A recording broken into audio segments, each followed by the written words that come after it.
Médica en la Ciudad de México, y el día de hoy vamos a hablar un poco sobre la respuesta del sector salud a sismos intensos en la Ciudad de México. Se había planteado originalmente que fuese de manera global, sobre desastres, pero es un tema realmente muy extenso.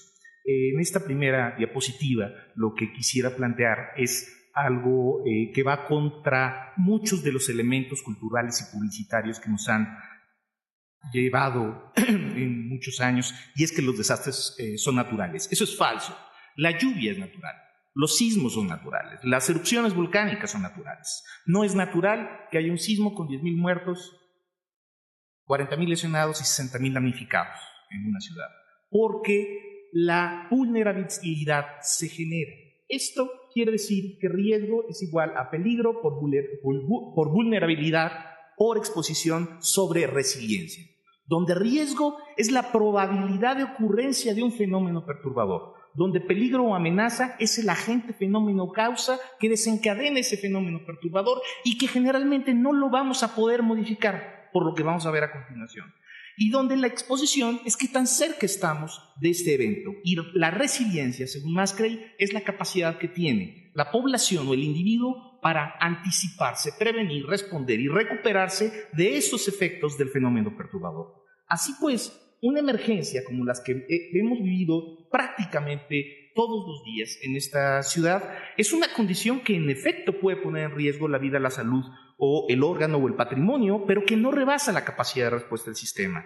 Lo que estamos intentando es evitar que se rebase la capacidad de respuesta del sistema. Esta es la silueta de nuestra República Mexicana. Cada uno de estos puntos es justamente un sismo que se presenta en nuestro país. Ya vivimos un evento con un fenómeno de 8.1, vimos otro con 8.3 proveniente de Colima, y conocemos los efectos. No se los tengo que platicar, pero es importante que a las nuevas generaciones logremos conservar la memoria histórica. Este pequeño pedazo de tierra, o relativamente pequeño pedazo de tierra de unos 300 kilómetros, es lo que le llaman la brecha de Guerrero, o la brecha silenciosa de Guerrero, que es en donde se está acumulando energía y que puede generar en cualquier momento. Es imposible científicamente definir cuándo va a ocurrir un sismo, pero sabemos que hoy tenemos un día menos para prepararnos. Y bueno, eso es la parte de la amenaza y del peligro. Y adicionalmente a eso, generamos la vulnerabilidad. Esta es una vista satelital de la Ciudad de México, y como pueden ustedes observar, hay varias zonas. Toda esta zona lacustre, una zona de transición y una zona de lomas. Está plenamente identificado que los principales daños que se sufrieron en los sismos del 19 y 20 de septiembre de 1985 se generaron aquí. Y de hecho, entonces sabemos qué es lo que va a ocurrir, dónde va a ocurrir, qué va a ocasionar. Lo que no sabemos es cuándo. Por eso debemos estar preparados de manera permanente. Esta es una de las ciudades más complejas del mundo, más pobladas del mundo, y en algunas de las bases de datos se considera de las más vulnerables, la cuarta después de la zona conurbada de Tokio, Yokohama, Calcuta, Teherán, y luego viene la Ciudad de México.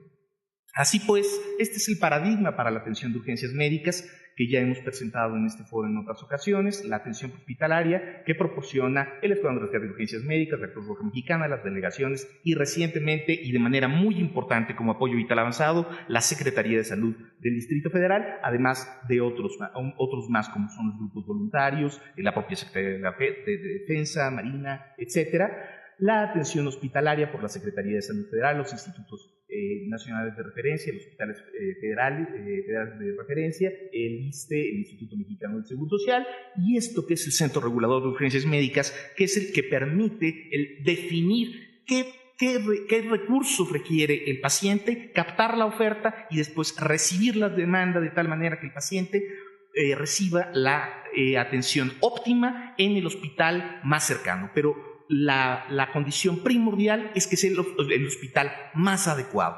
Nuestra misión, pues, es procurar la mejor alternativa de atención al mayor número de usuarios de los servicios médicos de urgencia en el menor tiempo posible, con los recursos disponibles, de manera que podamos reducir la mortalidad, la morbilidad, la discapacidad, las pérdidas económicas, los costos, las quejas y, por supuesto, los rechazos. Esto sigue siendo una instalación modesta, pero vamos a cumplir 10 años operando 24 horas, 365 días, el próximo 15 de noviembre de este año.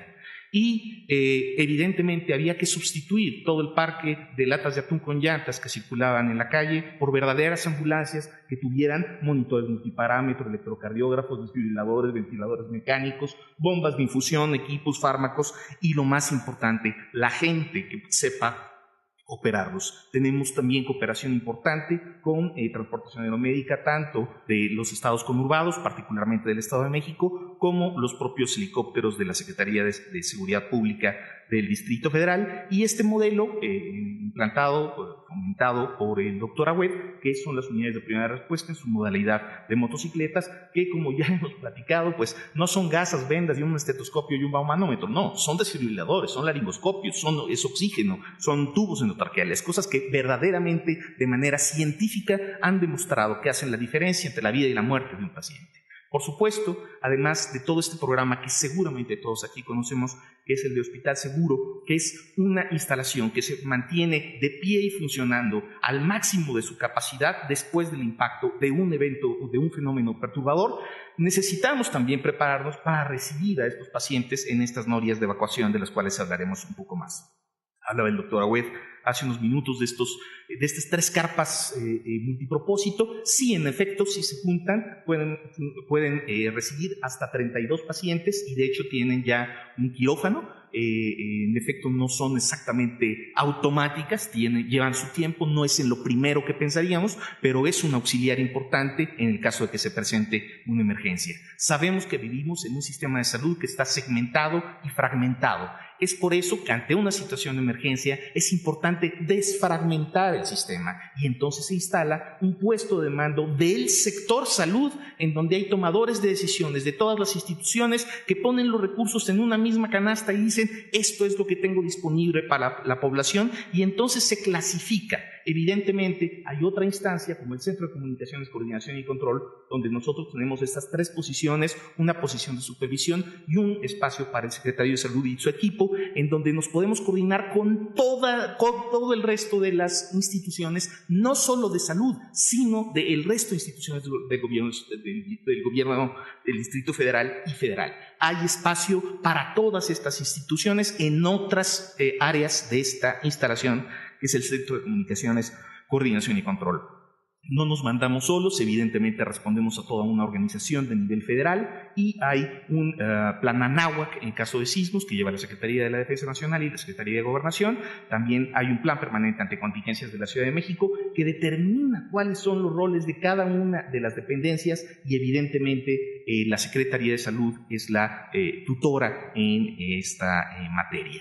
Y nosotros tenemos el Manual de Procedimientos Operativos en Salud para casos de desastre que hemos compartido con prácticamente todos los estados de la República. Si se presenta una situación de impacto, como lo hemos tenido ya, bueno, se delimita una zona de impacto, una zona de operaciones, una zona de abastecimiento, una ruta de ingreso, una ruta de egreso, una zona para un puesto de mando móvil y una zona para clasificar a los pacientes, de tal manera que los primeros que lleguen al hospital no sean los pacientes verdes, aquellos pacientes que lo que tienen son esguinces o lesiones menores o crisis nerviosas y que impidan que sean atendidos los pacientes verdaderamente graves en los hospitales más próximos con alta capacidad resolutiva. Es indispensable educar a la población para evitar lo que los españoles denominan evacuaciones salvajes. Hay que clasificar y atender a los pacientes antes de trasladarlos. ¿Cómo? Hay muchas formas. Esto es lo que se hacía a inicios del siglo pasado y esto es lo que se hizo en Nueva Orleans hace apenas unos años. Y se puede hacer con cualquiera de estos recursos. Lo importante es tener un código común y compartirlo.